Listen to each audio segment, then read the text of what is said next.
This is the Season Long Podcast in support of the YouTube channel Season Long Baller. Hope you're having a wonderful day. Thank you for being here, and we will jump right into it. So, as you know, the brand new season on NBA 2K24 has started. The actual NBA season has started, and so we are back on the grind with our player build, NBA 2K24 player build, Jaymont Summerz. Now, if you recall, last season, the Wizards went 66-16. Jaymont Summerz was Finals MVP as the Wizards were the NBA champions. Of course, the NBA 2K24 version of that team is just a slight bit different.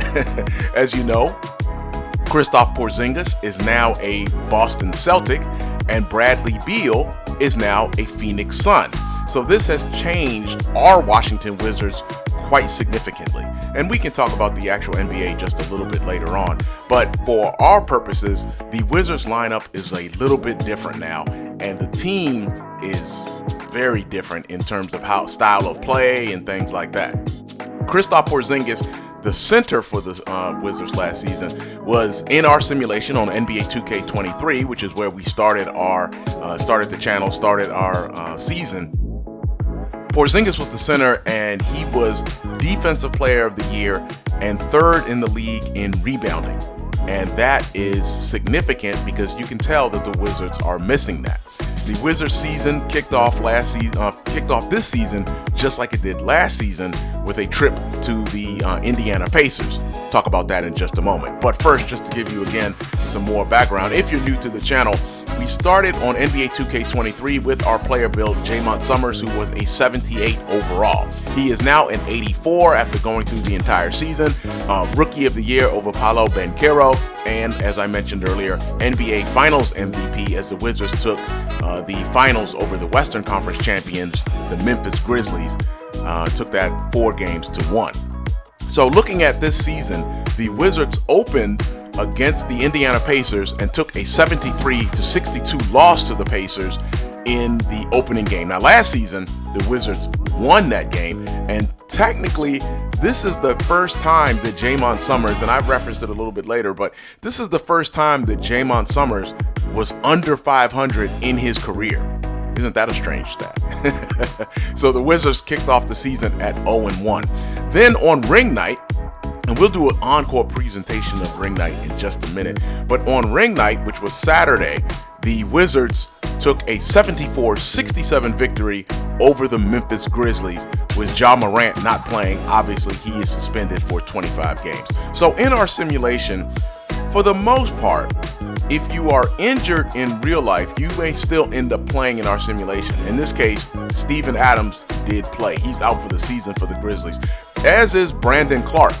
And Clark obviously could still play in our simulation.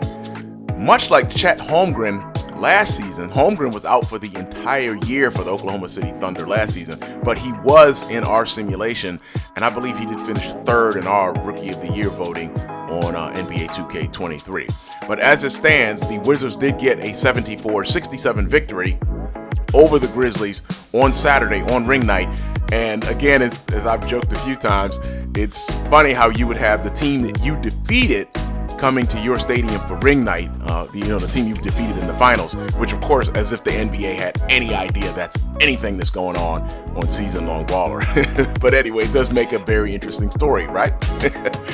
Coming up next week, the Wizards will be facing the Boston Celtics, the Atlanta Hawks, and the Miami Heat. And we'll talk a little bit more about them in just a moment. But last week, even though the Wizards went 1-1, Jaymont Summerz was the Eastern Conference Player of the Week. Stephen Curry was the Western Conference Player of the Week. And taking a quick look, as I've mentioned, about the injuries. Again, the injuries in our league will be different, obviously, than real life. And as you see here, Rudy Gobert is out 2 to 4 weeks with a pulled right hamstring. Part of the reason we do the podcast, we could talk a little bit NBA, but generally just to kind of give you an overview of the entire league that's going on in our simulation, because obviously in our games we're focused on Jaymont Summerz and the Washington Wizards. But just to give you an idea of what's going on in the league as a whole, we do sometimes go ahead and mention that kind of things. Those kind of things on our podcast. Right now, Summerz and by virtue, or actually by winning that Player of the Week, he did average 4.5 assists, 7.5 rebounds, and 22.5 points in the 2 games last week as the Wizards went 1-1. So right now, we'll go ahead and do that encore presentation of the ring ceremony. Welcome to Ring Night. It is opening night, the home opener, I should say, for the Washington Wizards. And we'll go ahead and go through this ceremony. This is from NBA 2K23, as you see Unseld Jr. there, the head coach of the Wizards, and still the head coach of the Wizards. And the funny thing is, of course, this championship ring and now a championship pedigree for Unseld Jr. will not carry over into NBA 2K24, unless you know something I don't know. Vernon Carey Jr. is no longer on the Wizards, the backup big man, no longer on the Wizards. He did play a little bit last season for the Wizards, not a lot of meaningful minutes, but he did play some. And there will be some other players, notably Bradley Beal, who will be in this ring ceremony, but we'll go ahead and look past that for this. DeLon Wright is still on the Wizards, and a matter of fact, will be starting tonight, and we're going to talk about the starting lineups in just a moment. Odd that Unseld Jr. has Wright starting instead of Jordan Poole at the 2 guard. I don't know what the strategy is on that. We'll talk about the Grizzlies and maybe that being part of the strategy a little bit later on. Johnny Davis did play a lot earlier in the season, then did not play that much at all at the end, but was still second team all rookie in our simulation, which was actually kind of odd considering he almost played none in the second half of the season for the Wizards. The Wizards finished 66-16 and were the 1 seed in the East, as Corey Kispert did get some meaningful minutes during the season. He's probably more important to the Wizards right now, considering the loss of Porzingis and Bradley Beal, the second and third leading scorers on the Wizards. But Kispert did play some time. Monte Morris, you've heard us mention him. He is no longer with the Wizards. He is now a guard with the Detroit Pistons. His loss is probably understated. He was leading that bench unit, and the Wizards kind of needed that scoring throughout the season. As you know, we play 6-minute quarters. When Summerz comes out of the game, we're out of the game, and the backup point guard would kind of help keep things going. Daniel Gafford finished like second or third in the 6th Man of the Year voting last year, backing up Porzingis in the middle. He is now the starter at the center position, and again, that kind of illustrates how the team's constitution has changed for the 23-24 season.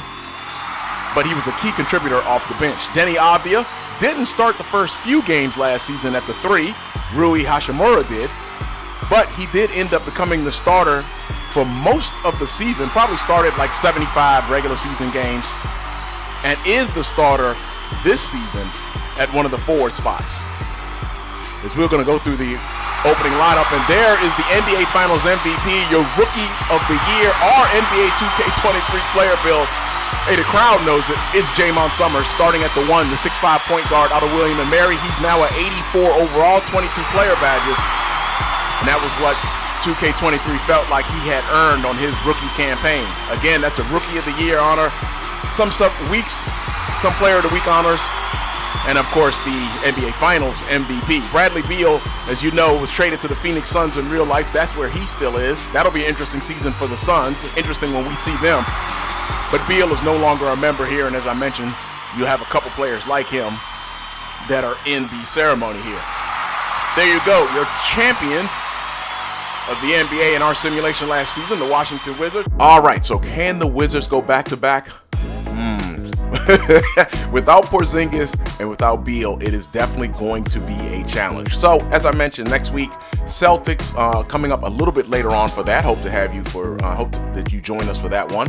Then, on the day after Halloween, it will be the Atlanta Hawks in Atlanta. If you recall, the Hawks were a thorn in our side all season, as we had of course, the Hawks being a Southeast Division opponent.